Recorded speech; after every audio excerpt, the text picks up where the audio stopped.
What's going on, everybody? My name is C4. Welcome back to the channel, and today we're here for a brand new Madden 25 realistic rebuild of the Tennessee Titans, where we have at minimum 5, at maximum 10 seasons to turn this ship around and turn the Tennessee Titans into Super Bowl champions. Congratulations, Titan fans. Your season from hell is over, and you have secured the #1 overall pick in the 2025 NFL Draft. Is that Travis Hunter? Is that Shedeur Sanders? Is that Cam Ward? Is that Abdul Carter? Is that trading back? Is that making a complete wild card of a pick? Well, we'll find out. I'm going to be honest, I don't have a thumbnail picked out yet. Sometimes when I do these rebuilds, I know who's in the picture, and that means I know who I'm drafting. Not sure yet. Because when you look at this roster, not really like there's a lot of not great. You know, we're looking at this team within a scope of who's going to be here that can contribute to us winning a Super Bowl. It's like, well, Tony Pollard's getting up there in age a little bit. Calvin Ridley is getting up there in age. Don't really have a quarterback. Maybe question comes, can we get any value in a trade for Will Levis, like a day 2 pick? Treylon Burks has been a bust. Maybe something on Okonkwo. Maybe. You look at the offensive line. You'd like to think Latham and Skoronski can be pillars on that offensive line in the long term. I guess the question comes with Skoronski, is guard going to be his best spot, or should we move to right tackle?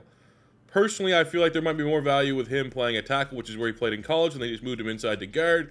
And I think we have so little talent on the offensive line that the argument of moving him to right tackle, it makes a whole lot of sense right now.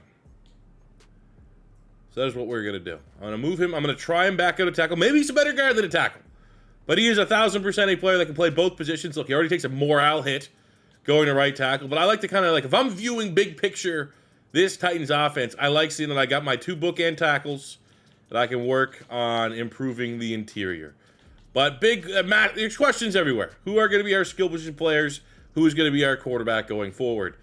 Defensively, kind of the same story. 3 best players on the defensive side of the ball. Jeff Simmons, L'Jarius Sneed, and Harold Landry. They're all not going to probably be in their prime when it is time that this Titans roster is going to be turning around. You got Devondre Sweat, which is an absolute steal from Texas, 78 hidden dev as a rookie. You got Roger McCreary, 81 overall. He's only 24 years old, so upside for sure. Hooker and Diggs are what they are, kind of like solid veterans. Some decent depth across the board. Awuzie, more of a veteran. But both offense and defense, this is a weird rebuild, man. We just don't have much offensively, and when your best guys on defense are kind of old and not 100% going to be a lot to be here if this comes year 6, year 7 that we're trying to compete for a Super Bowl. These guys are going to be on their way out. So we're in a really, really awkward spot as a roster, and I think a lot of work needs to be done to get the Titans their first ever Super Bowl. Now, we are here in year 0, so just kind of look at the stats, because I haven't paid attention, unfortunately, to Titans football at all this year. Will Levis is going to be one of those guys that, could he be a Sam Darnold, where, it just doesn't work out, but then, if he ended up somehow in Minnesota, would Kevin O'Connell be able to figure Will Levis? Maybe, but he also, to be fair, I think best case scenario for Will Levis is he becomes like Jameis Winston, where you can have him clearly needs to be a backup and not a starter. But if your starter goes down and you got to go with Will Levis for a month or 2, you might get some exciting football. A lot of yards, a lot of touchdowns, a lot of turnovers. Because I think the things that he struggles with, I don't know if he's ever going to kind of figure it out. Tony Pollard goes over 1,000 yards, so that's kind of cool. But, it's an interesting backfield. I always thought it was weird when they signed Tony Pollard. I guess in real life, it's good to have a running back rotation, but I thought Tyjae Spears, after Derrick Henry left, was all right, he's going to be the starting running back. He's looked good. And I think the 2 Titans games that I watched, one of them was late. He was playing in garbage time, and he looked good. But, Tony P's Tony P. Big channel legend. We've used Tony Pollard in a lot of content over the years, so I'm not going to speak bad on his name. You got Calvin Ridley, who is, a veteran, solid veteran. Tyler Boyd, solid veteran. Chig Okonkwo, yeah. Westbrook Ikine, role player. Treylon Burks, a.k.a. Mr. You're our A.J. Brown successor. That has not worked out at all. So not bullish on really any of our receivers. And then you look at the defense. Kenneth Murray was a former first-round pick. Bounced around a little bit. Now he's here in 10. I mean, that's a lot of tackles. We got 10 sacks, Harold Landry, 13 TFLs. Not bad. I mean, disappointing numbers there from Jeffrey Simmons, to be honest with you. Interceptions, we got 4 from Ronnie Hooker, and then just not much out. Like, there was just terrible vibes all around for the Titans. I'm seeing how they got the first overall pick. Now that I've simulated to the end of the season, I will say Jeffrey Simmons going from superstar up to a superstar X Factor was certainly a surprise after I kind of dogged him for not having a particularly sick season.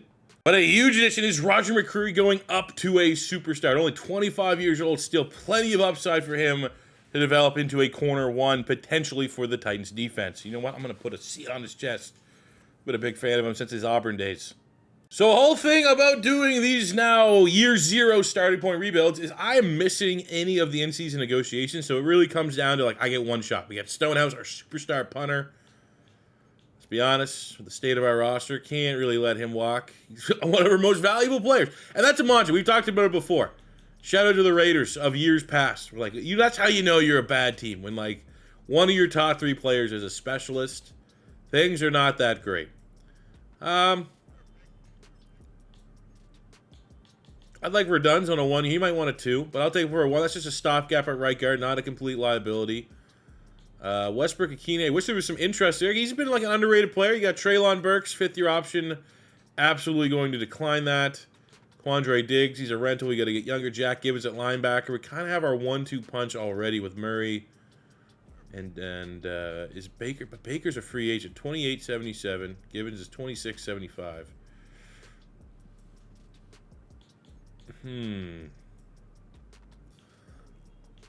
Let's give us one 3-year deal.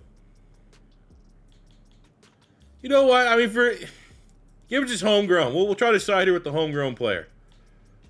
I'm not going to overpay. Oh, okay. Well, he just stiffs his nose up at the deal. Okay, cool. You know what? Then we're going to go back with our tail between our legs, and we're going to offer Jerome Baker a 2-year deal. We'll go 3.5, 2.5, $12 million 2-year. Oh, okay. Wants something to do with the program. Tyler Boyd, veteran, replaceable. Daryl Baker at corner. We got plenty of depth there. So, yeah, let's go into free agency with almost $90 million of salary cap, and we're in the market to spend some money. So, as I go through the roster, the bad news is, like, there's no real fat to trim from this Titans team.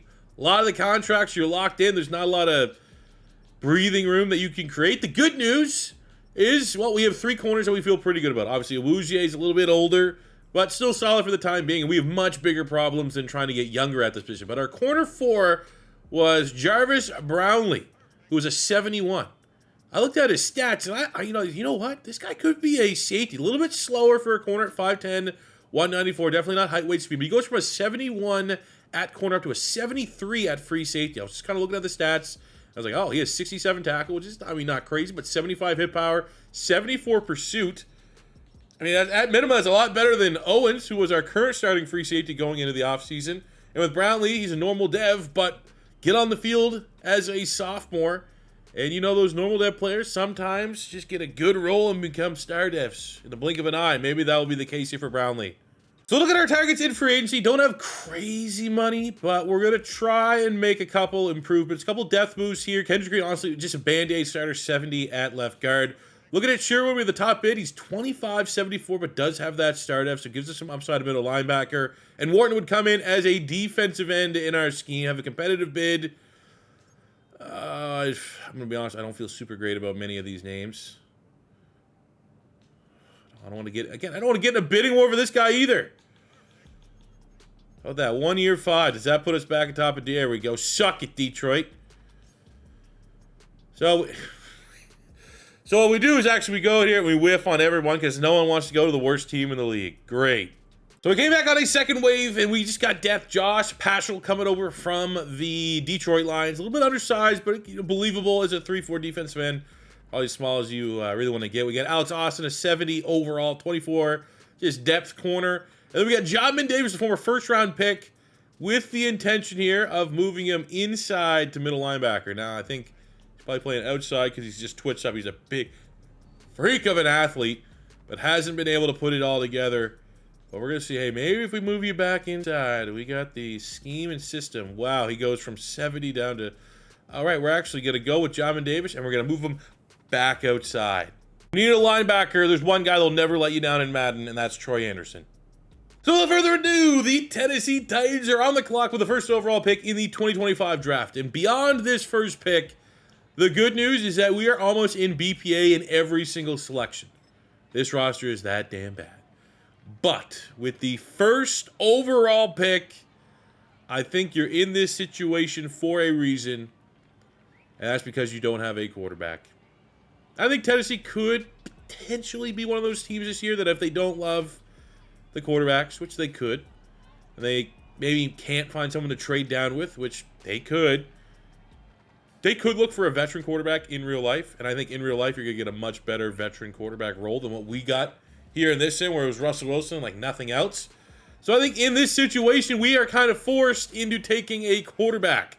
And that means we need to make a decision. Is it Shedeur Sanders? And all the baggage that comes with Shedeur Sanders.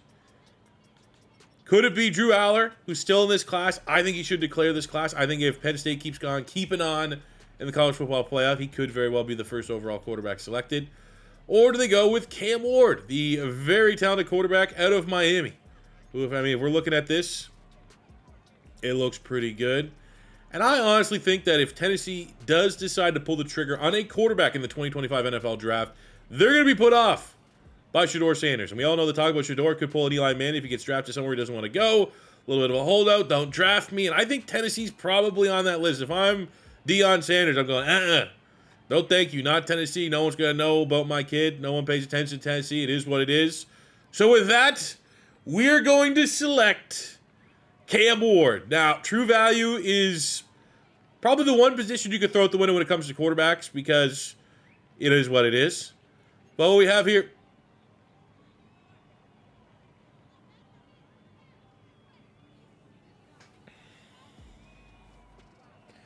What we have here is a underwhelming normal dev quarterback with the #1 overall pick. Great way to start what looks like an incredibly difficult rebuild. Sick. So now we go with the first pick of the second round, and there is a decision to be made. We scouted some of these middle linebackers. I feel like, because we had the first round, like what if Lawson would still be there? We got value in Barrett Carter, but we used him in a rebuild already. Talented. He was like a hybrid. I'm pretty sure he was recruited as a safety at Clemson. They moved him to linebacker. Good player. But if we're going from BPA, there's two players that shouldn't have fell that fell. Ashton Jeanty and Malachi Starks. Now, let's be honest. With the state of our needs, Tony Pollard is one of the rare strengths of our offense right now. I think even this year, I could see, just because it would never happen. But if it did, you might just say, screw it. We'll make it work. But the reality is, Malachi Starks is another player that is an outstanding prospect. And for the fact that, we gassed him up in Brownlee, and we're about to get ready to take that away. Starks would clearly be an upgrade and would start for us right away. Elite dev in acceleration, agility, speed. Clearly BPA for a roster that needs to find some studs. So unfortunately, Brownlee, we're not going to bench Hooker. He's one of our rare bright spots in the defense. So we got Malachi Starks, number 16 in true value, getting him at pick 33. Absolute stud. Next up, we're the third round. We had no picks, so that's great when you're rebuilding. We're now in the fourth round. We do have 2 picks in the fourth round, so we're going to start kind of, again, BPA. Terrence Ferguson, the tight end out of Oregon. We only have 1 tight end on the roster, so we're going to see if that's an upgrade. And maybe not an upgrade, not crazy as far as true value is concerned, but we do get a hidden dev tight end and some insurance in case the Conquo either doesn't continue to develop or contract negotiations get a little sticky. Sold off for a draft recap. For having the #1 overall pick, I'm going to be honest, it's a wet fart. There's no way to really sell this one. We got a ways to go. We're going to have to transform this offense. We're going to put the C on his chest. We're going to try to transform this offense and get him Offensive Rookie of the Year so we get up to start at, because he is not going to go nowhere with a normal dev trade. The good, 91 throw power could be worse. 81 deep accuracy, 83 short, 84 throw on the run, 82 break sack. Maybe dogged him a little bit on the athleticism. He's not like a true dual threat. But I'd say he's a scrambler more than he is a dual threat. But You know, could be what could be. Remember when Daniel Jones in that rookie class for the New York Giants, he was like a 64. Could always be worse. And then we came out of nowhere with the the best thing about having the first pick in the second round is you get pick of the litter. Like it's almost like if you don't have a top 5 pick, you almost want that first pick in the second round, as dumb as this is about to sound, because you get all the handful of dudes that slipped out of the first round. Like if you're a fan, anyways, like that's like the next big pick because you feel like you're getting, oh my God, we're getting a first round talent in the second round. Well, that is absolutely the case here for the Titans, getting Malachi Starks, who could fall on draft day just because of positional value. Seeing Starks and Genty and our little sim fall the first round just shows the failure to recognize like borderline blue chip talents, and you know, in favor of like, well, that position's not really that valuable. Well, Malachi Starks is going to be a day 1 starter for us. We're going to make sure. Let's see if he's a free safety. I don't think that will change his rating or not. Should likely still be a 76. But that's absolutely going to be a day 1 starter. Ferguson in the 4th round had a hidden dev, but 67 overall, so we got a ways to go. We got Barham in the 4th round, depth linebacker, Seth McLaughlin at center depth at nose tackle, and Nazir Stackhouse, and Batty is a depth pass rusher. So all in all, solid draft haul, but it's going to be kind of weighted on the fact whether or not we can get a dev trade increase for Cam Ward sooner than later. So we start fresh with still terrible team. There's no beating around the bush, even with Cam Ward. We're bad. But we're going to see how bad here in this week 1 matchup at home against the LA Rams. Here we go, at home. We get Mike Tirico and Greg Olsen. That's a real tandem, but I'll tell you right now, Cam Ward making his debut. You better believe we're rocking one of the best uniform combos of all time. It's dicey, man. This is a dicey weapon room. When you look, you got Ridley's, serviceable. Tony P out the backfield, serviceable. Treylon Burks. He needs to be a guy that we try to get the ball to. Okay, yeah, that's great. As Cam Ward's first completion goes to fellow rookie Terrence Ferguson. Now, does that mean when Tony Pollard's looking at the blocking there? Does that mean when Tony Pollard's contract comes up, we're going to re-sign him? Probably not. And I would love maybe a nice, like, can't pay Tony P, and then it's time for Spears to become the starting running back and succeed there. But Tony P's Tony P. We gotta value Tony P while he's on the roster. And that run game's pretty much the only thing that's gonna help out Cam Ward. Oh, run him over.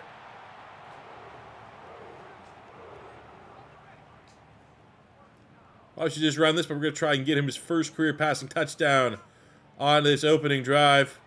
Boom. And it is caught by Brandon Rice, son of the GOAT. Can't throw that. That was stupid. Oh, stupid. So stupid. Wow. Seems so bad. Just 0 blocking. Just insta-sacked. All right, let's try this one last time, fellas. Come on. Give Cam Ward a chance. I'm starting to think maybe this is not a Will Levis problem on this team. It's a team problem on this team. So that Cam Ward lays the lumber. Saves a touchdown. God, dude. I see right now on social media, we're going to go for it. A lot of people being like, oh my God, why did the Titans get rid of their GM? Shocking. This team fucking sucks. That's why he got fired. This is one of the worst rosters I've ever seen. Hell yeah. And I guess Brendan Rice is our new Westbrook Akine, just random guy that gets a bunch of touchdowns this year. And what about, as expected, Rams are a playoff caliber team, and this is the hardest team I've had to rebuild. 2 touchdowns, 3 interceptions for Cam Ward, 220 yards. Just bite the bullet. Give me another year, give me another offseason, try to fix this team. We're here. Is that a good thing? We lost to the Chiefs, which was expected. We lost 7-6. So offensively, disgusting. Defensively, holding the Chiefs to 7 points seems like a win. But we're here early enough on the season that I feel like let's throw some money around now and see if we can save a couple bucks long term. And looking at our squad, ugh.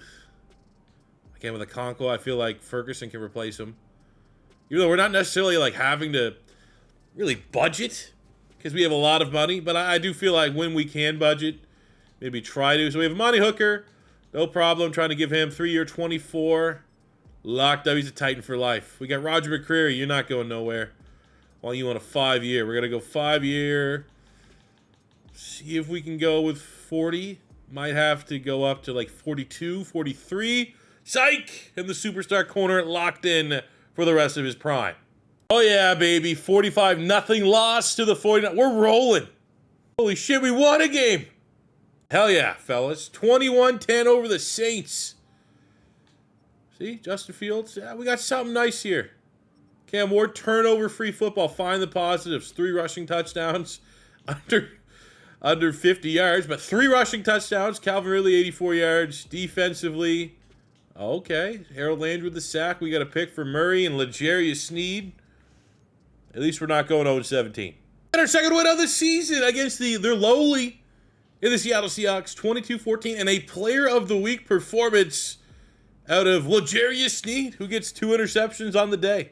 Ooh, we bounced back after a loss to the Raiders, beat the Colts 42-17 with a player of the week performance from Cam Ward, 13-17, 300 yards, 5 total touchdowns. So at least we're seeing a little something that, like, hey, this exists. He can work here in Tennessee. It just might be a little bit of a process first. We finished year 2 identical to the way we finished year 1. I'd say our defense, kind of a bright spot, top 15 defense, the number 2 passing yards.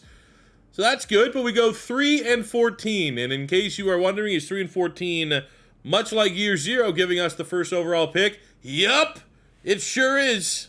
Looking at our stats this year, Cam Ward, holy well, there's no dev trait for him to lose, so that's a positive. And I don't blame him. Our offense, we have probably the worst interior offensive line in the league, probably the worst receiving core in the league. So, makes sense that our rookie quarterback gonna struggle. It's a win-lose situation, and the only win is he got a lot of XP because he started. The lose is everything else. Confidence is in the dumps. Run game couldn't help him one damn bit.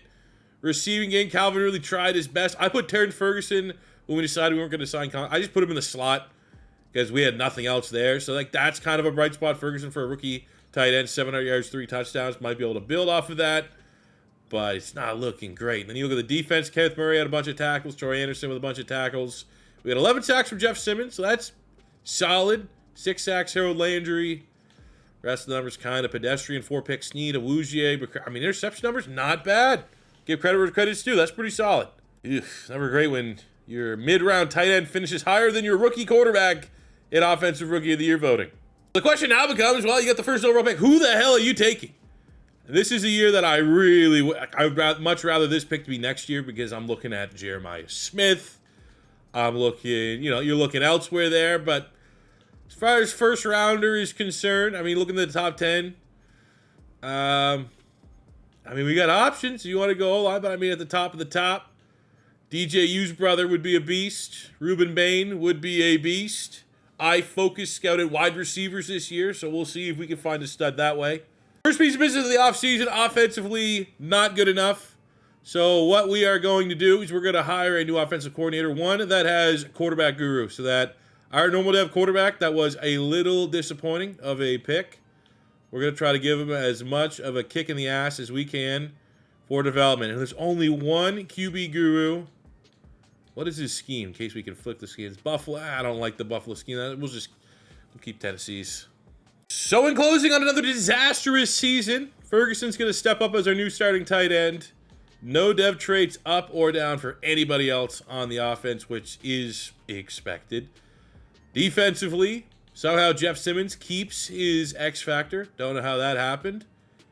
Sneed and McCreary keep their superstars. Not too sure how that happens. Malachi Starks in dev pops as a star.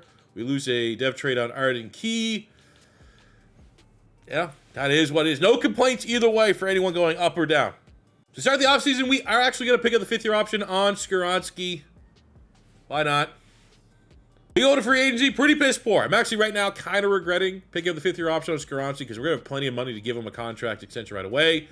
I mean, you got Kirby Joseph there, but like safety's one of the few positions that I feel all right about with our squad, with Hooker and bringing in Malachi Starks in the second round. We have Owe at pass rush, but like that's a limited ceiling, 27, looking for like a 4-year contract. It's not the business that we're doing. We need interior linemen. I need guards and centers, and there is not one guard or center that makes sense for where our team is at. Like Jurgens, maybe, but even then, like Brad, who do we have right now? We have Cushenberry. He's serviceable.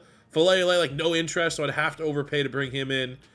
So we're gonna go a little light, and at least it's a position that we desperately need, and that is that wide receiver, Jameson Williams.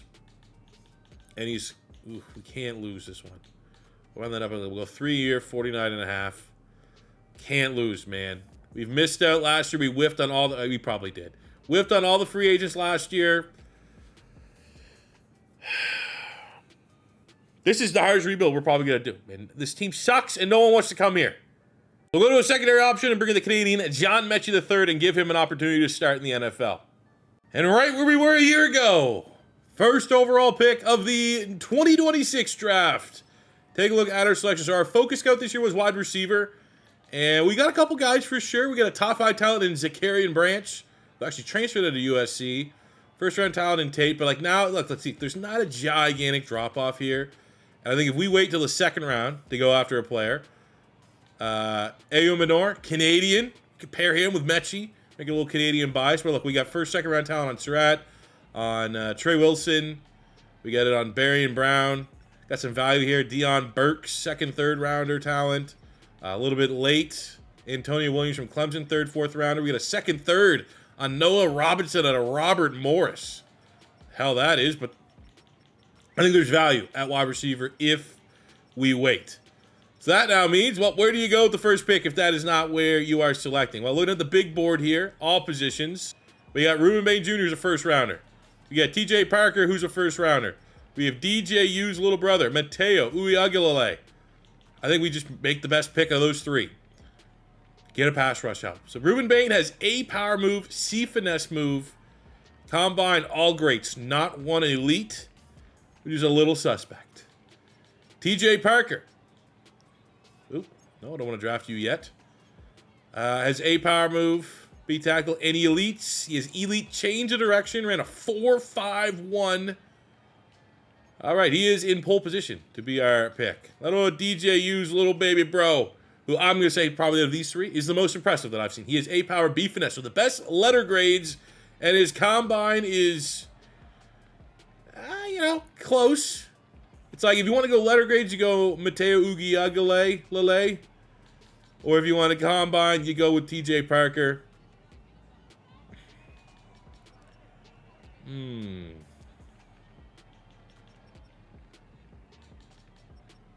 Why not? Let's do it. Damn it. Number 17 in true value, getting a pick 1. At least we get a dev trait this year with our first overall pick. And I mean, we can get creative with him. 6'5", 275. Could be a little bit of tweener on our front 3, or we could have him stand up and rush the passer, or get a little versatile with him.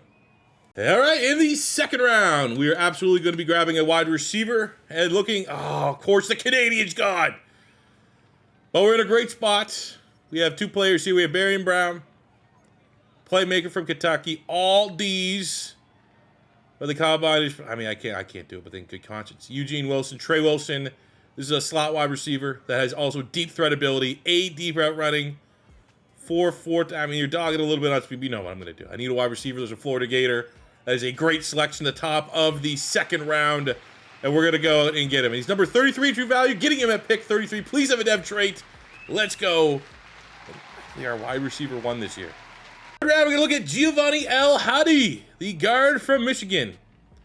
Just need guard. Need someone that can come potentially play on the interior. Good combine to boot with decent enough letter grades for a blind pick. And it works out pretty well. Number 63 in true value, getting him at pick 65. And we get a dev trait. In the 5th round, we got ourselves a stud, Chris Paul Jr., 41 in true value at 129, 91 speed, 91 acceleration, and a dev trade out of Ole Miss. All right, 6th round, let's get our stud here, Noah Robinson. Not gonna lie, never heard of this guy in my life, but we're gonna trust the recruiting. and scouting and the board that this guy's going to be a gem. And he's 53 in true value at 161. No dev, but we'll have a decent rating. We finish up in the 7th round with a top 100 kicker, Vakos out of Wisconsin, and we get a dev trade on top of 95 kick power. So all in all, I'm absolutely in love with this class. 71 hidden dev kicker, 73 value pick wide receiver, 74 hidden dev linebacker. We got Cassius Howell, I think it was like a Wyoming transfer, productive player.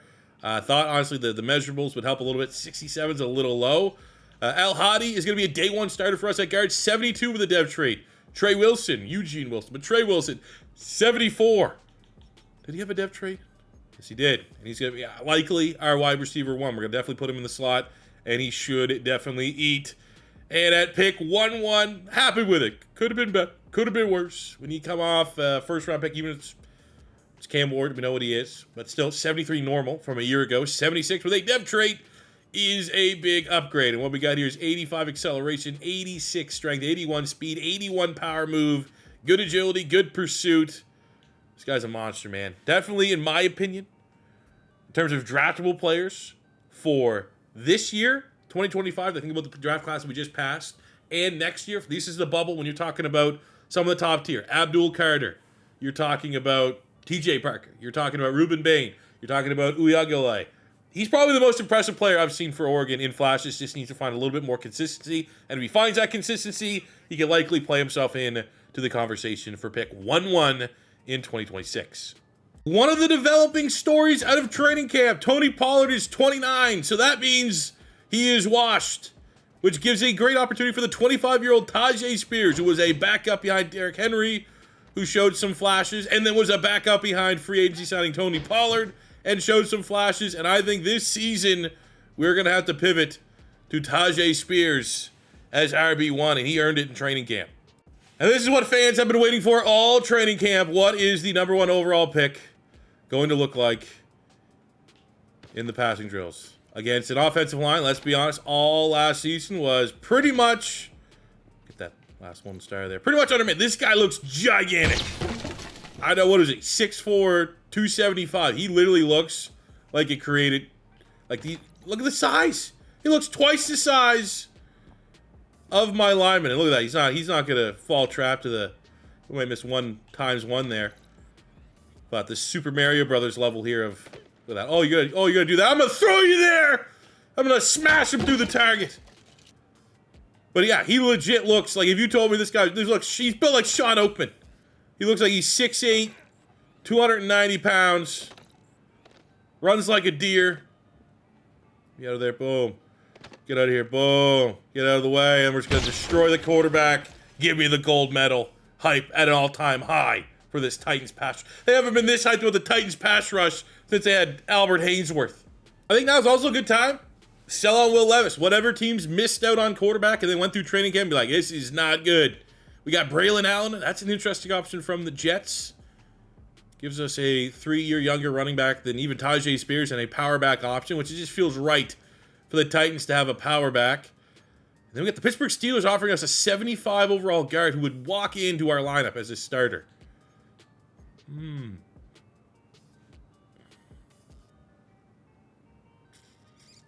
I kind of feel like Derrick Henry 2.0 and a 3rd round pick. Yeah. And then for us, you need a backup quarterback. We're going to grab one here, and Marcus Mariota. Why not? Bring him back here. Has the mentorship tag to take Cam Ward under his wing. So take a look at our roster here as we go into year number 2. Big priority is to get Cam Ward off of that normal dev trait. Now, the QB Guru offensive coordinator is helping us out with a +3 to his base rating. So hopefully that, at least, let's show signs of progress. Last year, as a rookie, more interceptions than touchdowns. So we have a very low bar of more touchdowns than picks this season.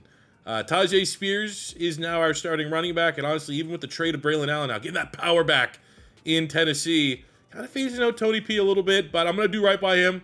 Maybe wrong by our team and not trade him, because I said I wouldn't, and I'll be a man of my word. Really still, a decent wide receiver. I wouldn't call him a wide receiver 1. Trey Wilson, 73, had a nice training camp, went up +2. We have John Mechie as well to go along with Terrence Ferguson. I think it could be worse, and there's a lot of upside there to grow with Cam Ward. Offensively, I feel good with Skoronski and Latham at tackle. Get the hidden dev guard here from Michigan, Cushenberry. I signed Ben Powers on a 1 year just right before the season started because he's 6 points better than the guard that we were going in with. So even a rental, it just gives us another year. But next offseason, definitely going to have to look at a long-term placement there. On the defensive side of the ball, well, the linebacking core, Junior Colson was a surprise to find on the free agency list. So I'm signing him to play with Chris Paul Jr., the rookie, as our 2 linebackers. Jamin Davis and Landry. We're one of those rare teams that I would say are edge rushers in a 3-4. Hey, just play the run.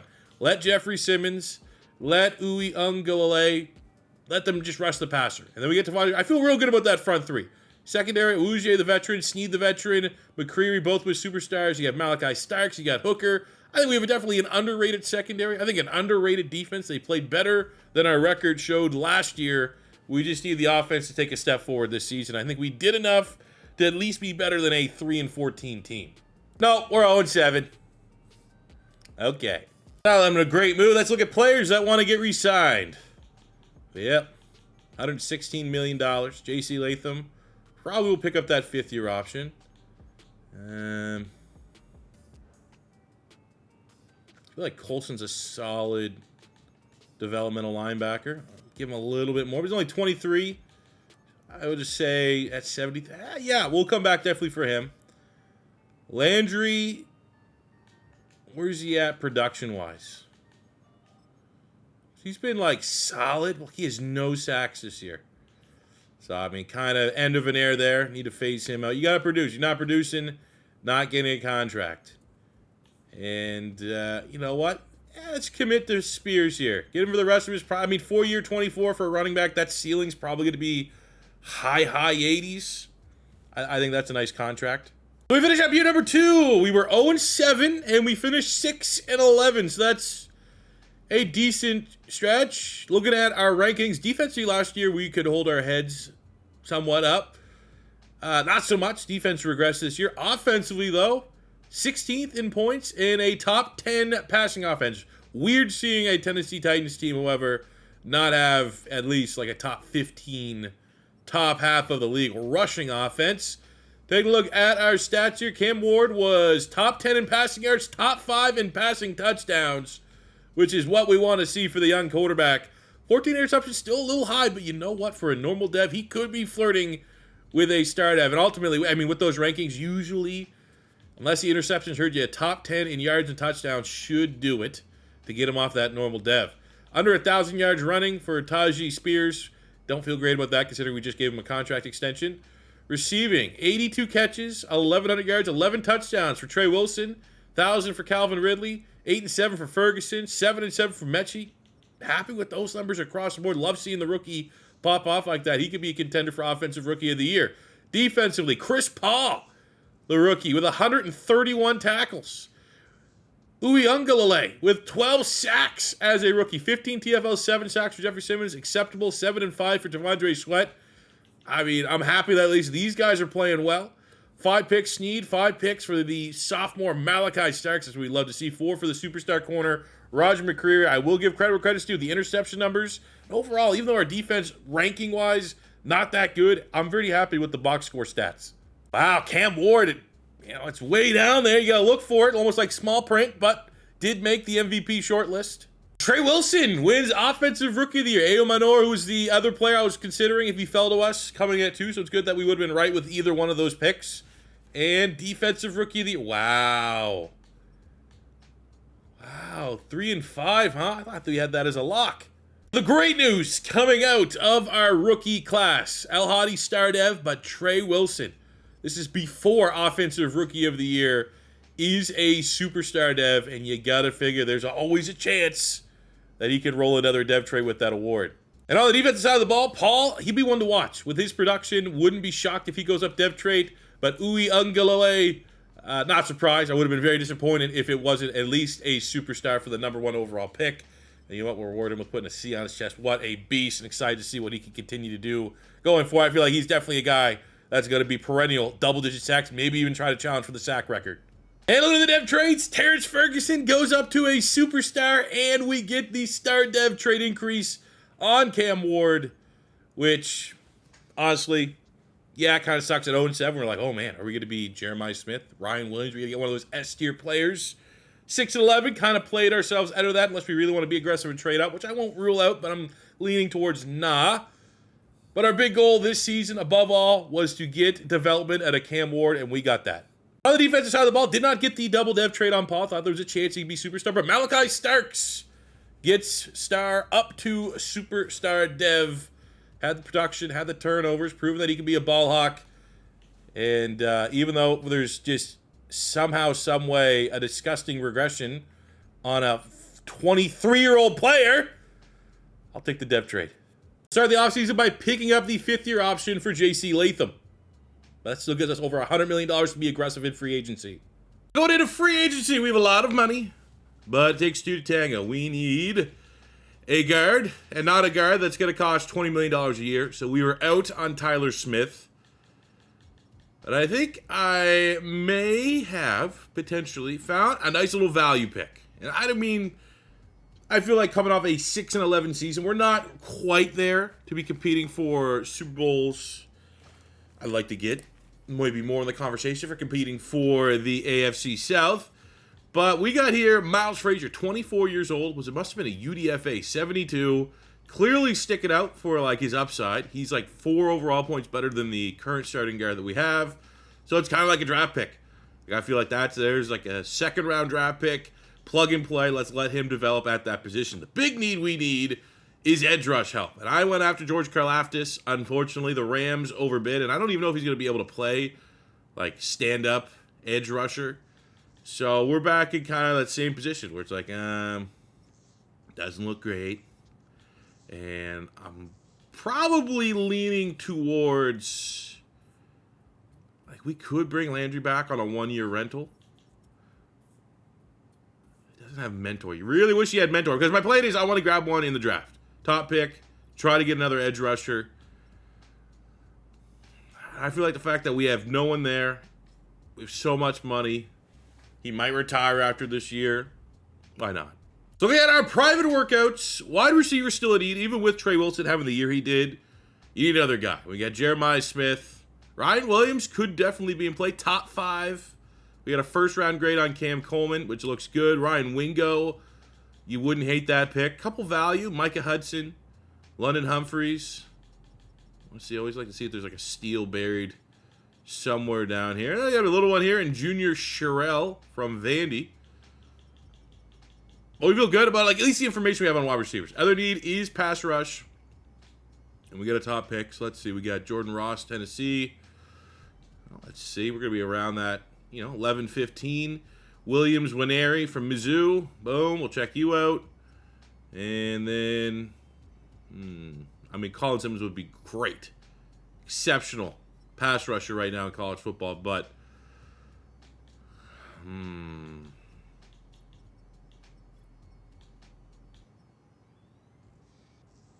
we look at Bryce Young, 6'7", 268. Sure. Well, thought at pick 7, we deserve to kind of just sit there and wait. Jeremiah Smith is going pick 2. All right. It's like, all right, well, then Dylan Stewart should be our guy. Oh, Dylan Stewart goes 4. It's like, all right, well, then Ryan Williams, who we have scouted as a top 5 talent. I thought he'd follow us. Nope. No, he didn't. So we are now, honestly, the 3 kind of obvious blue chip guys are off the board. Especially from like a pass rush standpoint. We got Ross, who scouted. That's not good. On the other side, Williams Winery. Not bad, honestly. But you wonder at 6'6", 270, is that a guy that's going to be able to stand up, or do we got to put him down on the D-line? Combine does look pretty good. And I will say, push comes to shove, we probably need pass rush help more than we need wide receiver help. But look at the value of, we have better picks here in TJ Moore out of Clemson and Cam Coleman out of Auburn. The value is, sir, let's see. Do you think these guys kind of wow me with their athleticism? We get A catching B, so good letter grades, combine, not the best on TJ Moore. I'm not overly familiar with him, to be honest with you. I do know Cam Coleman. Deep threat, A deep route running, 4.36. At 6, yep. See enough, that's what we need. That is what we need. And it needs to pan out, because if we would have went pass rush in the 1st round, we have all that scouting information for wide receivers to make the best informed decision with our 2nd pick. but I feel like this was the right call. Number 16 in true value, getting a pick. Number 7 with the dev trait, 6'3", 95 acceleration, 92 speed. You are going to be a starter for us day one as a rookie. So going into the second round of pick 7, the only kind of pass rush, I don't love the fact that he's a run stopper archetype, but the only one that even looks remotely like this could be all right is Damian Wilson, the second out of Georgia. B block said B pursuit, don't know his tackle, but the athleticism is decent, goods and greats in everything, and C power move, B finesse. I think he'll be a whelming normal dev, but at this point, we just kind of need to see, throw whatever we can aboard, and maybe we get something. And he's number 57 in true value, getting him at 39, but there's a dev trait there. So anytime you get a dev trait pass rusher, you might be able to make something work. And we're going to make a blockbuster trade here with a top 10 third-round pick. We are looking at 2028 as getting back to Madden generated classes, and the fact that I can get a third and a fourth next year where I can do a lot of work in those rounds. Let's take that. We're going to add to the wide receiver room here in the 4th round with the best value pick that we have left from our scouting, London Humphreys. Letter grades look pretty bad, but anytime you can get a second, third round talent in the 4th round at a position you don't have a lot of depth at, you got to make that decision. 77 in true value at 103. So look at the recap. We did all right. I think all things considered, we did all right. He's going to move this guy here, Grayson Howard from Florida. A little bit of gator cheese there. He's going to move inside with that prolific speed, which is why we drafted him, and hopefully develop in there for us at middle linebacker and gives us another option as long as we remain in that 3-4 defense. You can never have enough of those guys. Humphreys, 71 normal, 72 hidden dev on Damon Wilson. Maybe we'll be able to learn a thing or two from the very solid Harold Landry, and not too shabby in the 1st round with a top 10 pick. We're bringing in a 75 hidden dev wide receiver that has got to essentially take over for Calvin Ridley. We're going to have Cam Coleman. We're going to have Trey Wilson. We're going to have Terrence Ferguson. That is going to be our passing offense going forward. And what a monster Cam Coleman looks to be. Obviously, you missed out on Ryan Williams, who's blue chip, on Jeremiah Smith, who might be one of the greatest wide receiver prospects ever. But Cam Coleman, he's going to try his best to make sure that he's the most well-known wide receiver from this class when all is said and done. I like that motivation. We got Cam Coleman turning some heads here in training camp. We're like, hey, Cam, can you run the cheesy 400-point route? He says, I can run that.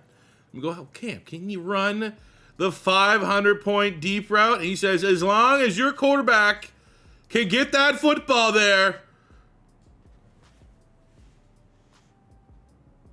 He was there. That was a bad throw. And we get a 2-0 start. We beat the Texans and the Saints. You know what? I want to strike while the iron is hot and get our contracts talked and started about now versus waiting to the midway point of the season where these guys might be more expensive.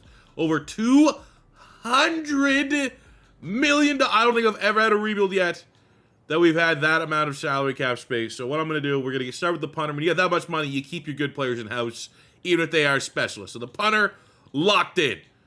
Moving forward, we got Braylon. I like Braylon Allen. That's also reasonable to keep the power back in the scheme and system. And I don't know how much he wants to stay here as a backup, but that will be a contract discussion that we can continue. Cushenberry probably should be replaced, but we'll see. We got Skoronski at right tackle. Let's give him a 4-year deal. Keep him until he's 30. Done. Key piece offensive line. Locked in. We got Devondre Sweat at D-line, nose tackle. I think we get him locked in on a 4-year deal. He's been solid. He's been real solid. Maybe not great, but he's been real solid. And when you've been solid, that's good enough. We got L'Jarius Sneed. He's looking just for a 1-year. I like to get him back on a 2-year. So what do we hit him with? Like a 2-year 33, probably 2-year 35. We'll get that one across the line. Still a really good player at the top of his position. And then we got Jeff Simmons. Well, I think most Titan fans would like give him a blank check C4. And we gave him a really reasonable contract. But as you can see, with that low of a re-sign interest, these guys are tired of losing. But we're 2-0. And maybe we just got to give him a little extra of a sell job of where we're going. All right, we're back. L'Jarius Sneed. Give him that 35, which is definitely enough. Jeffrey Simmons. I don't have a true read because that's a lot of... we round these offers up a little bit. 4-year, 120. There we go. Keep one of the best D linemen in team history. Hopefully we'll retire as a Titan. So unfortunately, 3-game losing streak after going 4-0. So we are 4-3 at our Week 8 bye. You look at the rankings offensively, points per game not good, but passing yards and rushing yards, I feel good about that. We have a top 10 defense. So we just gotta find ways to stop settling for field goals. And our team's looking great. The best it's ever been in this rebuild. And it has been a turnaround for the Tennessee Titans. We go 12-5. 3-14, 3-14, 6-11 our previous 3 years.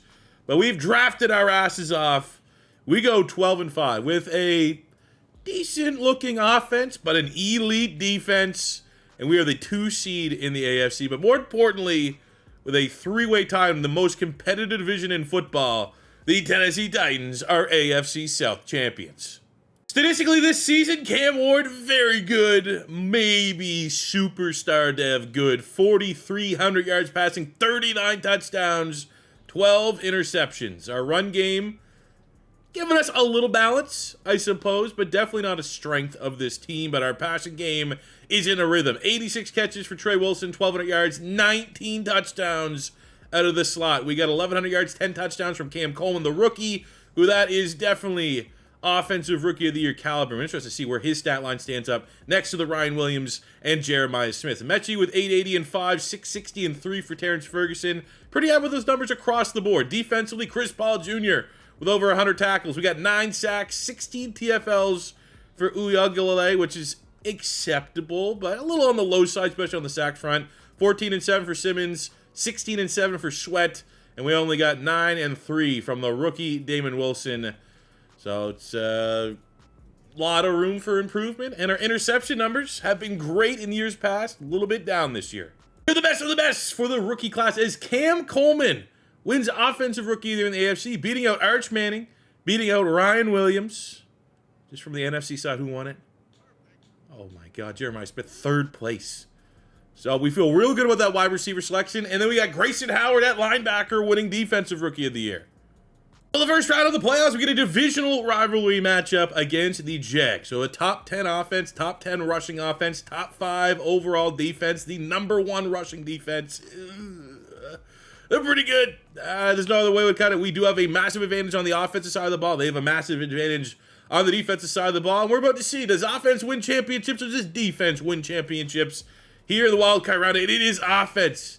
That vaunted defense gave up 35. I mean, if I was on the other side, and I bet you when we do a Jags rebuild, we probably will be on that side.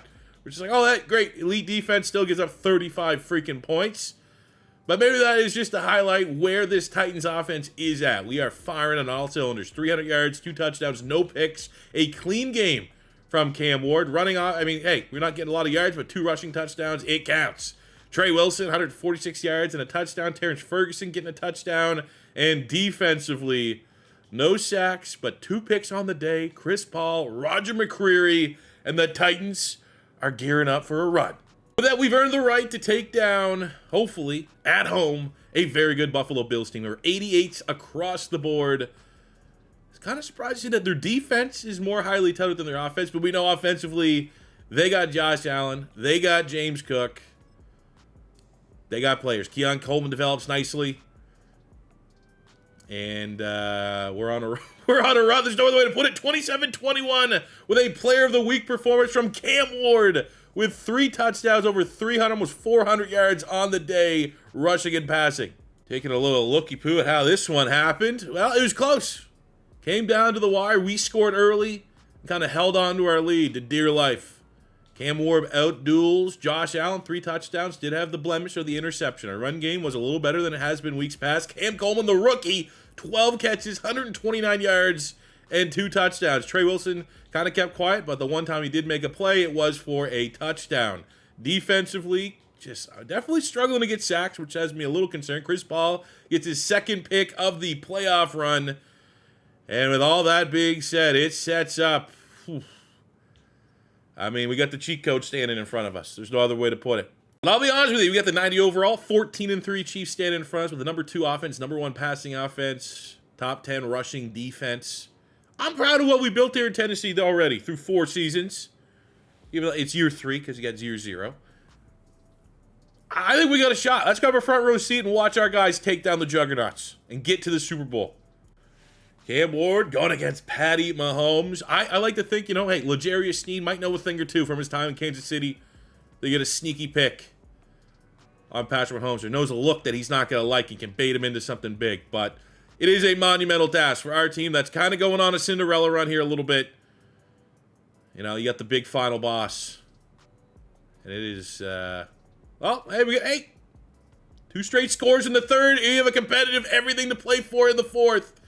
We go for it on 4th down, but we settle for a field goal. You can't settle for field goals against the Chiefs. You just can't. Went for it on 4th down. Needed 4 yards, got 3 yards. They're going to kill it off.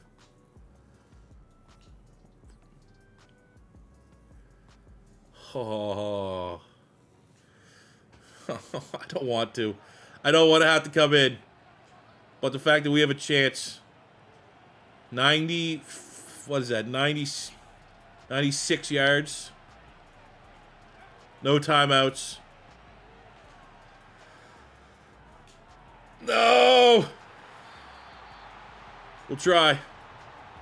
We'll try. I'll only run what they call though. We'll go empty, flex. Trey Wilson, that's going to be our go-to. Ooh. Maybe Ferguson could be an option here as well. Oh, we had a save. I definitely.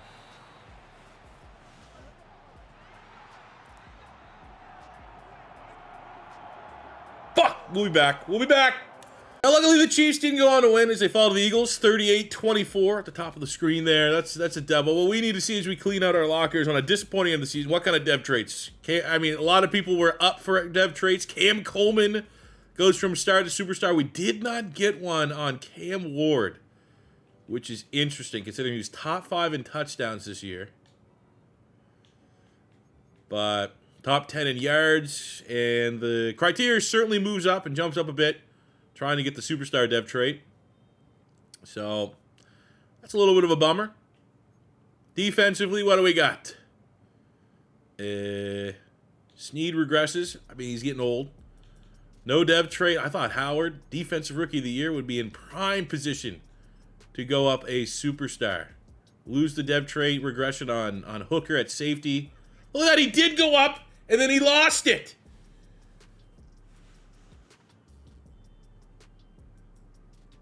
Well, with that brutal news, we're going to roll that into the offseason where we are going to decline the 5th-year option on Cam Ward so we could just get ahead and likely give him this 5-year, $250 million contract.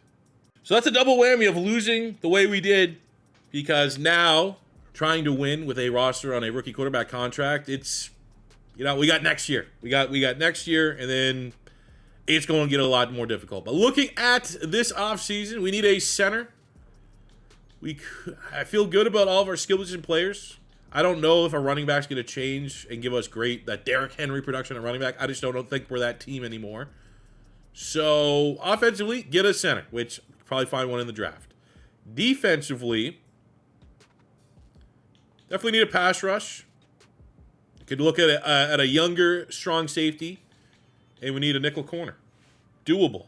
But if free agency, there is, hey, I will say this. I don't think we're a running back away from saving our run game. I think that's just the scheme and system we are. But there certainly is a running back where you could figure that out and answer that question. But I don't really want to spend almost $17 million a year on a running back with a quarterback $250 million contract looming to see if that would solve our issues. So unfortunately, we'll have to not bring in and target Jahmyr Gibbs. All right, not a good role at center, so we will look towards the draft, which is my plan all along. Because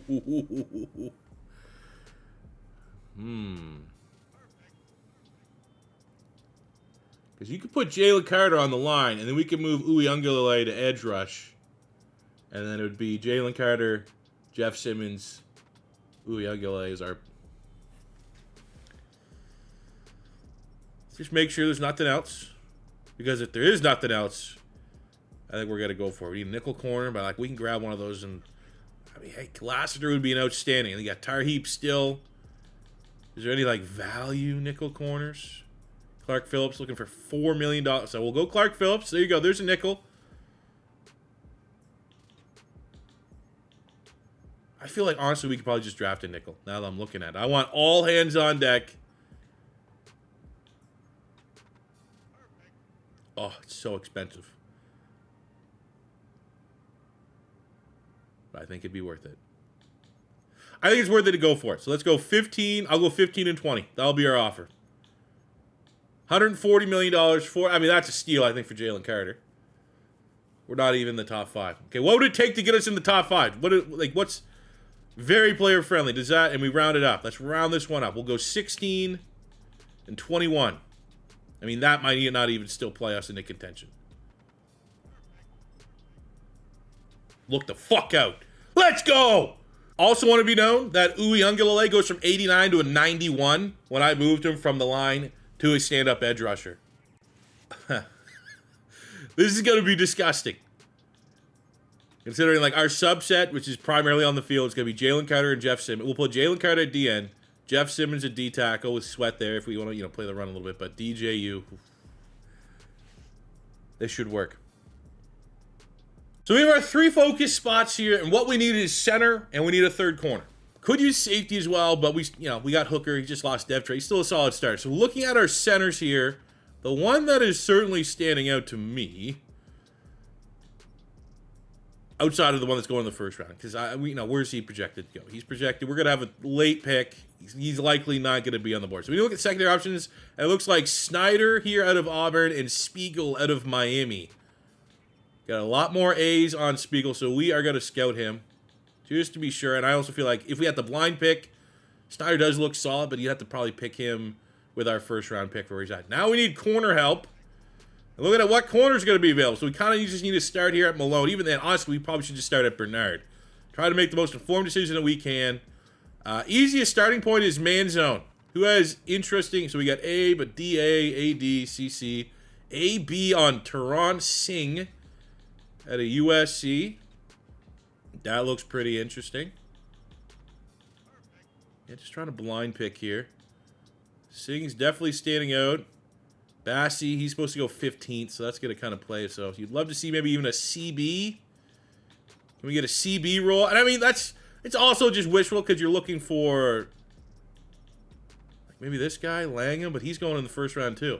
He's a top 10 pick. Okay, what about safeties? Got any safeties? Looking for a second round safety. Man zone. I like seeing anyone with an A-man, A-zone. If we're going to pull the trigger. Strong safety. We get double B's on Lawrence, but he's going 18th. B zone on Kasim Johnson. Second, third round. There's our guy. So those are our 3. And I bet they're all going to be pretty solid. So we're going to have that long, brutal wait of choking. Well, not choking. We were a Cinderella run. But losing in the playoffs, we just got to wait right to the ass end of the first round. But all of our players are going to be likely in range. For what honestly, I botched this. We focus scout at wide receivers. And there's some studs. Pierce, first round talent. Mays, first round talent. Top 5 here in Seth Russo. Very interested with that selection. Nothing else too crazy there, but we'll keep that in mind, but it's just not a need. Center. Where's the center we scouted? And he's a first round talent in Patrick Spiegel. Love seeing that. We got the focus scout at the safety. Didn't really get the value there. The corner seems interesting. Oh, yeah. Top 5 talent in Singh. I mean, that's obvious. Oh, he's 6'3", and he ran a 4.26. I'd make this pick in my sleep every day. There's our guy. And a lot of times, when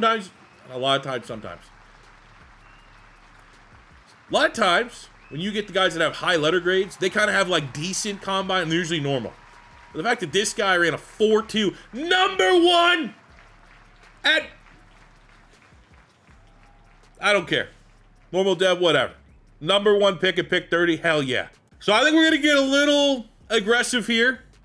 We have 2 players. One is a top 5 talent at wide receiver. One is the center that we need. I think we got to get them both.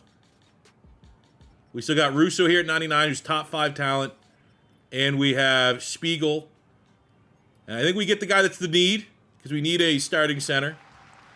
But we have 2 third-round picks, and I think we trade to get up here. But Spiegel, number 16 in true value, getting a pick 62. And there we go. At least we get our dev trade. An interesting trade here. I traded up with the Giants, who have the first overall pick of the 3rd round, to go grab that wide receiver. It cost us 2 of our thirds this year, our 4th this year, and our 4th next year. But we're able to get the 3rd, so it's the first pick of the 3rd round, and the Giants' 3rd next year. So essentially, I feel like good value for both sides. With the selection running to the podium, we have Seth Russo, slot wide receiver. Glad we haven't scouted, because if we were blind picking him, probably would pass. But we end up getting the number 1 player, number 16 player, and now the number 5 player in true value. But, if you look at the negative side, he's a top 5 talent, and of course he's 5. But we're not going to nitpick that. In the 3rd round, no dev trait. And he looks like he's 45 years old. Let's get a draft recap on what is an S-tier draft on paper, getting some of the best players. Maybe it's an A tier because none of the best players had dev traits. But we got Tevin George here in the 4th round, 70 overall normal dev power back. Russo is the number 5 player in the class, 76 with a normal dev. Spiegel, who's going to be a day 1 starter for us at center, 75 with a hidden dev. And the big get at pick 30, the number 1 player in the class, Taran Singh out of USC, 79, unfortunately with the normal dev, but I'm not going to be too overcritical about that. He's going to be a day 1 starter for us. Because I think we had quite a substantial offseason, here's a look at our team going into year 4, trying to get over the hump after crashing and burning in the AFC Championship game against the cheat code Chiefs last year. And looking at where I'd like to see this team go, clearly dev trait development for Cam Ward would be huge at this point of his career. If we can get him to superstar, that's kind of getting over that last little hump there, because you look at everything around it, the run game is what it is. But as far as a passing offense, 3 superstars, we get a top 5 rookie at his position, and the offensive line with the rookie starter, they're really coming together as probably, I'd say a top 10 offensive line in the league. Defensively low is where I think we are going to be absolutely disgusting. Maybe missing a little bit there at strong safety, but the fact that we got the number 1 player in the draft, we got the number 1 player in free agency, we got what should be the most disgusting pass rush in the league. Anything less than top 5 defense is going to be incredibly disappointing. I think we can balance. We're going to have offense that can complementary football on both sides. 12-5 last year. I think that's our floor this year at minimum. If I'm thinking 12, 13, 14 wins even. Midway point of year 4, weird spot. We're 5-5, which is definitely a disappointment for a team that's 89s across the board. But we also just put up 42 points and beat the Chiefs in the sim. So that kind of leads me to believe that maybe struggling a little bit with the first place schedule this season for the Titans, the uptick in competition, but we have a top 10 passing offense, top 10 defense. Just really got to up that points per game. So, let's see, can we beat Houston? This is a huge one. 7-3 Texans. Can we get a little momentum after the Chiefs win? Go on a run? Hey, at least we got another win. Well, let's take a look at contracts, because there is a gigantic contract on the books. That, a lot of money needs to get thrown around here. That is for sure. Are we going to have enough? Well, we'll find out. Up first, Cam Ward, 5 years, locked in. 3 key players you want to re-sign. I think we'll start with Malachi Starks. Let's go maybe 4-year, 58 mil.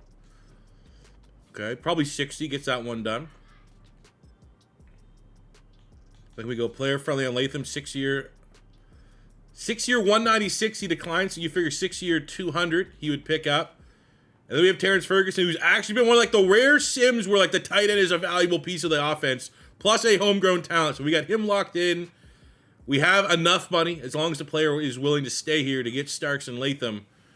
And, when we looked at, we did sign Jalen Carter, which is going to make things a little bit tighter. But for a roster, we've had recently over $200 million in salary cap. It was for years like this. All right, we did get Latham across the line for $200 million. Well, guys, Starks has been a little tricky. He's declined 2 contract extensions. So I think we're getting close to hey, you want to play on the tag that bad? Be my guest. 4 years, 62. Congratulations, you're playing on the tag. But year 4, honestly, fair to say a weird year. 89 overall, I thought we were clearly going to be the alphas, maybe outside of the Chiefs, in the AFC. And the reality is, defensively, that worked out. Offensively, just weird, man. It's weird that you have a top 10 offense passing the ball, which is, let's be fair, kind of one of the more, for a Cam Ward rebuild, happy with that. But our points, 20 points a game. So struggling to get more than 3 touchdowns. is weird. We're the 4 seed, but we do win our 2nd straight AFC South title. So that's something to hold our hat up on. We know Cam Ward played well, but touchdowns, man, like certainly not playing like a player that wants to go from star to a superstar dev. So that's something we're definitely working our way through, especially giving him the big time contract you really want. Anytime you pay a quarterback over $250 million for them to flirt with like, hey, this guy could win an MVP. Don't know if Cam Ward will ever be that guy, which is weird because when you don't have that quarterback, you're like, well, usually that's because the run game's elite. Our run game is the furthest thing from elite. So maybe fair to say that we're struggling to find an identity on the offensive side of the ball. But hey, Trey Wilson, 1,200 yards, 10 touchdowns, 107 catches for Cam Coleman, 1,100 yards, 5 touchdowns. Russo, the value of all value picks in the draft. Really, really respectable season. Ferguson was solid. Maybe expecting a little more after the contract extension. The defense is what I want to see. Looks like it was good, not great. 11.5 sacks for Uiagalelei, 10 for Jalen Carter, 8.5 for Jeffrey Simmons. Maybe fair to say that's the floor of what we were hoping for these guys, and maybe they're going to get better the more chemistry they get. L'Jarius Sneed leads the team with 4 picks. Interception numbers are acceptable. And our only piece of hardware is Offensive Rookie of the Year. Back-to-back years, we've had this award in-house. Pretty good drafting. For the playoff run, it's weird. We're in a weird spot. I would say for my team's performance this year, it could go any way, but I think off of last year, going to the AFC Championship game, going on the Cinderella run, the fact that we're 89 overall across the board, got the Jets, who are a very good defense. They can run the football, play an old school football. I feel like, at minimum, a playoff win going on a little bit of run. If we're one and done, like we are, 24-18, did get a Player of the Week performance out of Jeff Simmons. But, I mean, frustrating, sure. Do I have any complaints? It was just a weird year, man. We were like 500 at the midway point. And for whatever reason, we're just like not getting those big-time games out of Cam Ward. And if you know anything about Madden, you need big-time games out of your quarterback, or you got to run the football at an elite level, and we're not doing either one of those. Wow, Philadelphia Eagles wins 2 straight Super Bowls defeating the Ravens, which is my prediction right now for the 2025 Super Bowl, Philly and Baltimore rematch. I don't want to necessarily say this is going to be a hot take, but do we play the gauntlet? Do we go with the roll? I think offensively, we already made the slight pivot because Callahan is essentially the Bengals playbook from Tennessee to Cincinnati. Just to see if that give us a little bit more passing numbers. Hasn't really. I love the fact that we got a QB guru OC. It's helping out Cam Ward a little bit. But you almost wonder, and I'm going to do it. Can we get a new offense? We saw in the last one, can we get Green Bay? Can we get Dallas? I'll take whatever's there. We play this one as realistic as we can. Whatever OC might have the best playbook, that is what we can look for. So, I mean, we can kind of open it up and see. Head coaches might take the job. So we have Atlanta, Tampa Bay, Philadelphia, Baltimore, Tampa Bay, Arizona, Detroit, San Francisco, New York Giants, San Francisco Rams, Tennessee, Cleveland. Look, Todd Bowles, Stefanski are here. Kevin O'Connell. He got fired?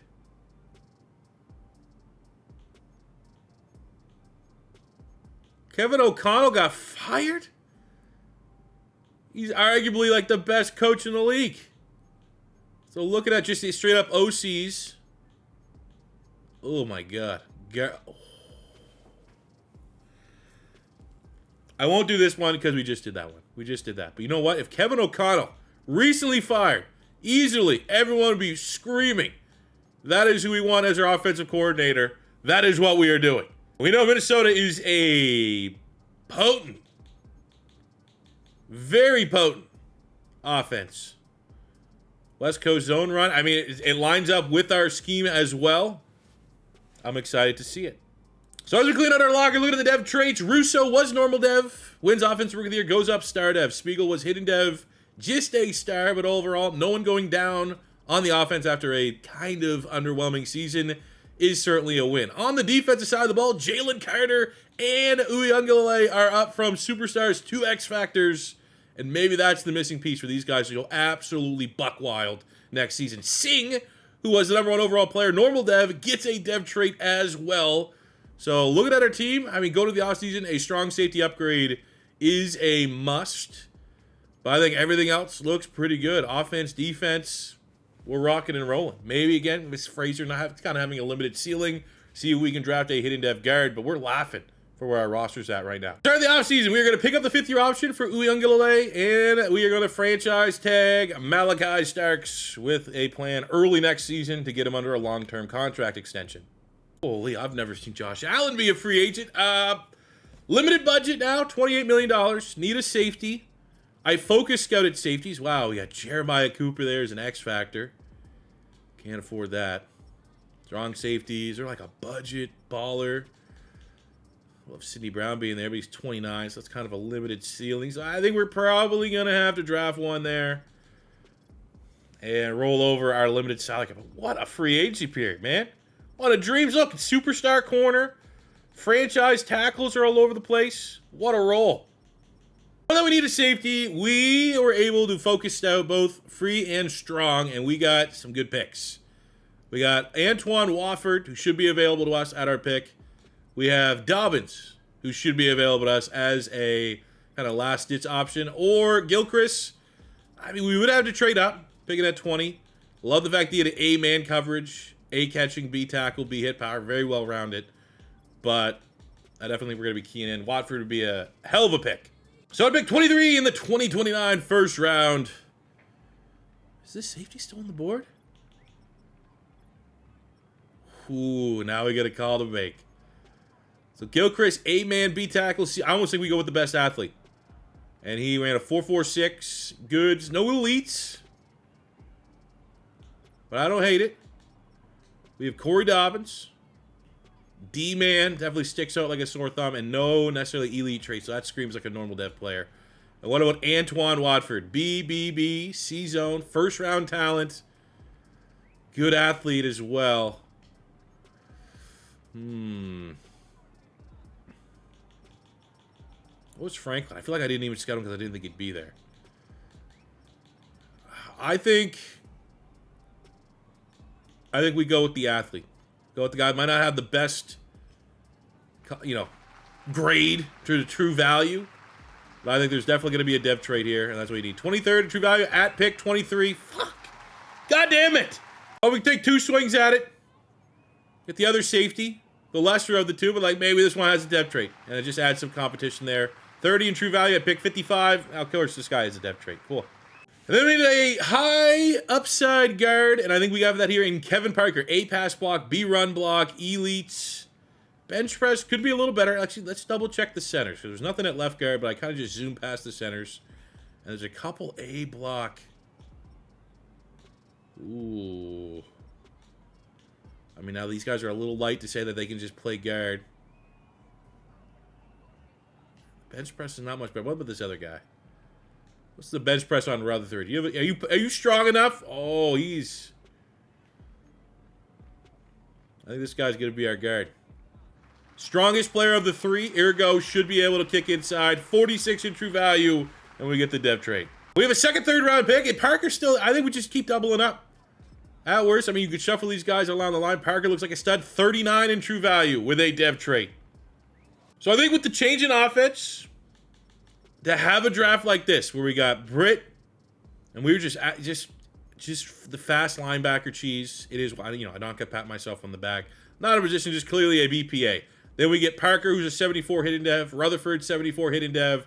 Dobbins, 74 hidden dev. And 75 on Gilchrist. Our first round pick might not even be the starter for us this year. Lower ceiling. Likely going to have Dobbins be the starter. Not really happy that my board somehow said, hey, let's get a quarterback. Didn't have you start up, but really, really good haul anytime you get 5 70-plus players, 4 of them having dev traits.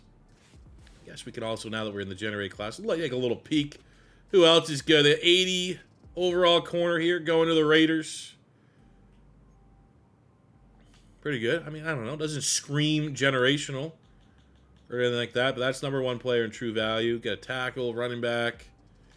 Kind of an average class, all things considered.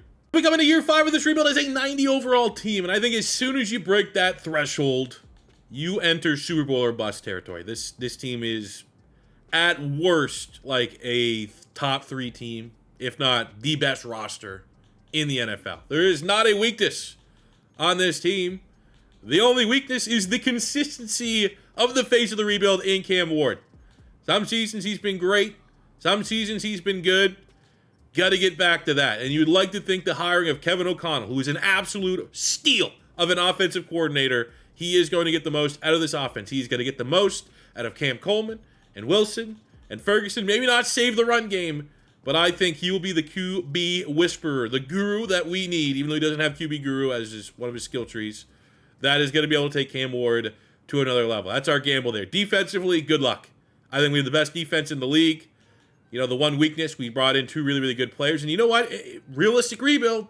Malachi Starks is on a franchise tag. There's no contract extension. So doubling up at safety makes a lot of sense for the long-term health of this team in case contract negotiations go wrong or we just can't afford to pay Malachi Starks. But the linebacking core is incredibly solid. 2 of the best, most athletic interior linebackers in the league.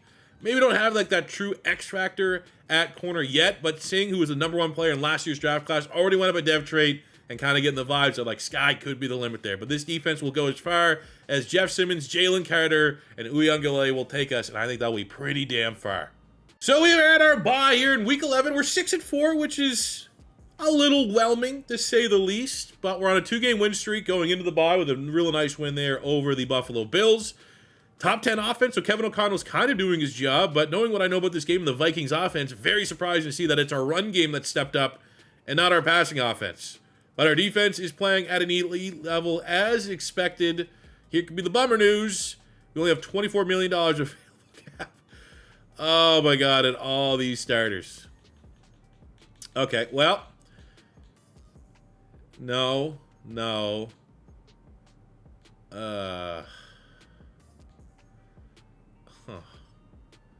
Okay, so there's just no way to pay Trey Wilson. Okay. I mean, we have depth at linebacker. We just drafted a hidden dev inside linebacker to go with the one we got last year.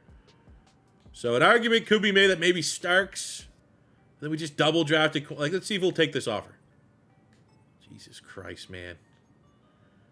Who are you? Nope, can't afford to pay you either. I mean, I guess we just try to get Starks locked in. Honestly, sitting back, we need to win a Super Bowl this year. Our roster is headed towards a mini rebuild this offseason if we can't put it all together. Oh, we're getting the runaround from Malachi Starks again. Congratulations for giving your money to the guard. Keep our O-line together. So we kind of like stopped and go and sputtered to close out the year. 10-7 is disappointing. Beating the Chiefs again, that's the second time in the regular season. Even though they beat us the one game that really mattered in the AFC Championship game 2 years ago. But the fact that we still have a team that is capable of beating them in the sim is positive. The down news is nothing about the Vikings offense seemed to apply to my team. And I don't want to say we have a Cam Ward problem, but we have a Cam Ward problem. You're telling me I can't manipulate the game even to make you play better? That is, you know, just by comparison, what did the actual Vikings? I mean, actually, oof. They nerfed the Vikings offense in Madden 25. Pedestrian numbers from Cam Ward. Those are just like solid starting quarterback numbers. Run game is still not great. Now, maybe credit for Cam Ward. Overall, he did have 8 rushing touchdowns, so 38 total touchdowns in the year. That's a good year. Give him credit. Only 1,000. Like, honestly, our offense took a step back, bringing in Kevin O'Connell. I thought it would cheese things up, to be honest with you. Absolutely not the case, especially because we saw Green Bay offensive coordinator out there, and we decided to go with the known commodity. Maybe we'll just, you know, and look at the defense. What the fuck? No! You are all X Factors, and you're playing like normal devs. I have no idea. I was fully expecting after we made the hires that this was going to be a cheese season. We're going to go 14 wins. We're going to have guys challenging and chasing after the sack record. 3,000-yard receivers getting those Justin Jefferson, Jordan Addison, TJ Hawkinson numbers, and 40-plus touchdowns for Cam Ward like you've seen Sam Darnold and J.J. McCarthy do in a Viking system. And we got none of that. Pressure's on. Our team's going to be terrible next year. We are losing so many players that we can't afford to pay. We are a juggernaut, 92 overall. Why are we so goddamn underwhelming? We got the Jets who can run they play old school. We know what they do. We know what they bring to the table. Beat us last year, right? One and done last year. Can we get revenge? But I have zero expectations for this run. Able to beat the Jets 24-20. Yeah, that's a nice little momentum boost. Chris Paul Jr., who we can't afford to re-sign, gets Defensive Player of the Week. Now we got to go on the road to Baltimore, who are also just ridiculous. We are better overall on the defensive side of the ball. But anytime you go up against a CPU team, look, they're actually playing to their level. They're playing to the talent of the roster. They have a very good offense and the #1 defense in the league. I guess, at minimum, let's upgrade our players. Give us the best fighting chance here. Trey Wilson and what is could potentially be his final game here. Drafted a Florida Gator, 96 superstar. Couldn't have asked any better.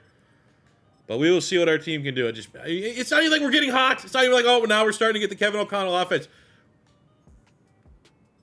Did we just get it? Cam Ward, there we go! Finally, some Kevin O'Connell offense. Hey, you know what? They were just like, we're going to wait, and we'll give it to you when you need it.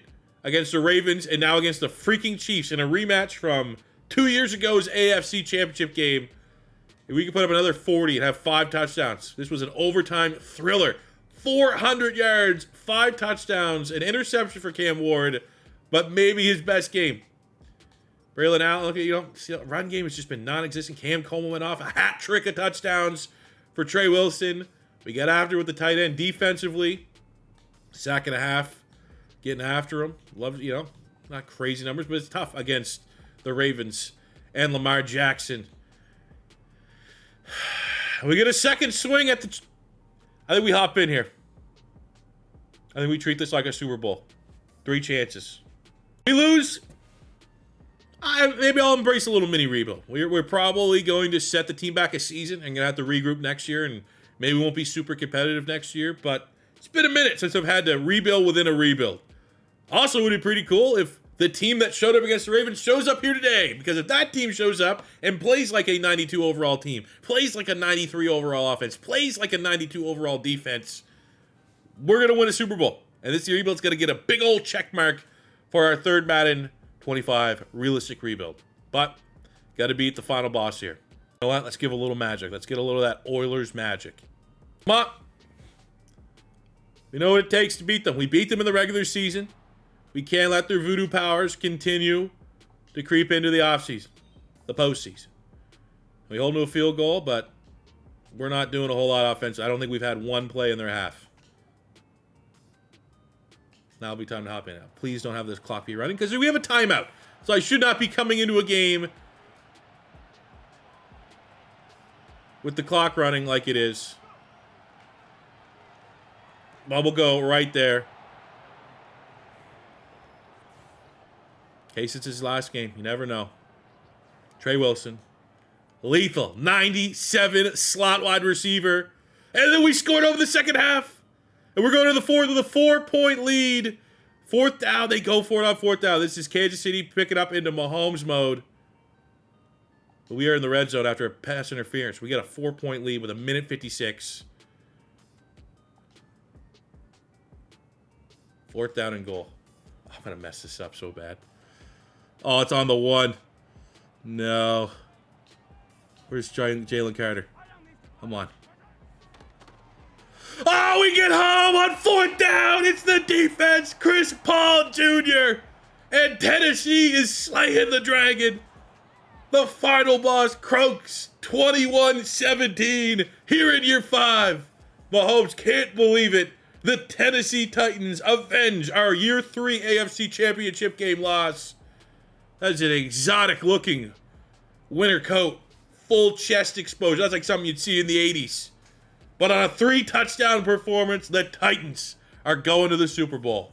And the Super Bowl is set. The 10-7 Titans against the 9-8 Seattle Seahawks. who are... How the hell did they get here? To be honest with you, we are definitely going into this matchup as big-time favorites. We'll auto upgrade some of our players. 2 starters. Feel pretty good about that, but I think we might need to do a little bit of tail thing. Why are they here? I'm almost worried. Why is Seattle here? So they ran the gauntlet. They beat the Packers. Tough draw. They beat the 1-seed Bucks. They beat the Eagles in a tight championship game. But like nothing crazy. It's not like you're seeing them put up 50 bombs. I mean, look at their stats. Drew Aller at quarterback, but he had 18 touchdowns. What? Modest run game. Like, that's good, but not great. JSN, they got Jeremiah Smith, so they got, you know, they're stacked. The talent is there, even though the production might not have been. We know a lot about that. Defensively, nice pass rush. Anthony Hill Jr., Byron Murphy, TID, who we had him in the last rebuild. We know everything. He's a very underrated player. Secondary, they got Humphrey. They got literally the most banned player of all time. I'm going to guess that's Sebastian Castro out of Iowa. But that's probably the most offensive player of all time. We know they got Woolen. They got Witherspoon. I mean, this is a terrific opportunity for us to get out of this thing. I think we keep rocking with the Oilers magic. Now, I don't want to be overconfident, but this might be one of the worst teams I've ever seen make a Super Bowl. They don't have a defensive player of the year caliber player on the defense. Their quarterback didn't even throw for 20 touchdowns. Their running back barely went over 1,000 yards. We know he's a very good player. It almost have to be a perfect storm for us to lose this. They'd have to literally play up to their potential, and then everyone on my team does not play to their potential. We got Cam Ward. You got to win this. This is as favorable of a Super Bowl role as I can remember. Easily out of all of our rebuilds that we've done. This is the most layup of a Super Bowl. I really don't think I even need to hop in for the 3. We should have them handedly beat. And there we go. First touchdown of the game in the first half. And we're pitching a shutout. But Seattle showing a little aggressiveness, getting on the board, making that settle for a field goal, which we shank.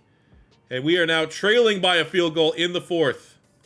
Third down alert. I mean, it sounds like my team's going to need a goddamn kick in the ass here. Appreciate you giving me a slant call. Under 2 minutes to go. In field goal range to tie it up. Got to be smart with the football here. I mean, let's be honest. We know where we're going. They're smart, though. They put Witherspoon on Trey Wilson. The O-line holds up, and we're able just to get him. Oh, he breaks an ankle. Go, 87. That is, you know, a top 5 wide receiver in the league right there, making players look stupid. Did we score too quickly? Gonna have about a 2-minute drill there for Seattle. Our defense is gonna have to.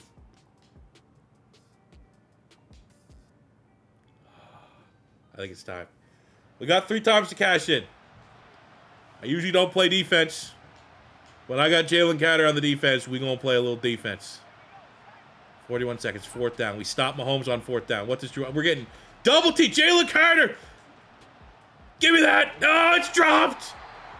It's that DK Metcalf. Can't come down with it. Unreal blocking. Double teamed on Jalen Carter. He was getting suffocated. But L'Jarius Sneed and the linebacker double team DK Metcalf. And we've done it. A 4-0 playoff run. A Super Bowl win versus Seattle in year 6. Took us 6 seasons to build this team. Technically, it's only our 5th year, including year 0. But we did it. And we earned it. And we were very close. If we lost this, it might have taken another 5 years. Well, maybe not. But we'd have to draft incredibly well because we have no salary cap. And we were about to lose Eugene Wilson, who got the touchdown. We were about to lose the linebacker that just got the PBU on DK Metcalf. We were going to lose a couple other guys that were just, there's no way we'd be able to replace them in 1 year. Hell yeah, man. Earned it. This team, this would have been the worst loss because Seattle offered nothing. So at least, you know, even then, man, it was a struggle. You know, it was close. It was an ugly win. Cam Ward's certainly not a front runner for MVP. We'll say that. Right now, it's probably Trey Wilson as the leader. Did someone go crazy on the defense? We had 1 sack by Jeffrey Simmons. I don't even know who you give MVP. A kicker? We didn't even kick any. Why is Stonehouse kicking my field goals? Injured kicker, I guess. I mean, I guess you'd give it to. I mean, 14-18 is not too bad. Or you give it to Tajay Spears, who had 90 yards of offense. I don't know. Pretty gross Super Bowl. But a win's a win. An ugly win's the same as a pretty win. Check mark. So let's go look at the final career stats of what all of our players accomplished in the rebuild, and we'll wrap this one up. So looking at the Titans rebuild in a vacuum. Cam Ward, just under 20,000 yards passing, 149 touchdowns and 71 picks. I would say, as far as challenges in rebuilds, it's been a minute since we've had to rebuild within a rebuild, which is a challenge that is going to happen. But I think the secondary thing that we had to persevere through is usually when you get the big name quarterbacks, they're going to be elite. They're going to be outstanding players. They're going to carry you. That wasn't the case. Now, Cam Ward developed nicely, right? No ifs, ands, or buts about it. He is a 92 overall quarterback, 96 with the boost. That's outstanding. I'm not here going boo-hoo. He was a 79 and never developed. But talent and how you play are two different things. And he never really played like it. He was on the MVP shortlist 1 year that we had him. Every other year, our offense had to grind their way, which is good because every now and again, even if you get a big name quarterback, just let me get a little bit of like my roster wins the Super Bowl, not just the fact that I got a big name quarterback. And that's what we had to do here.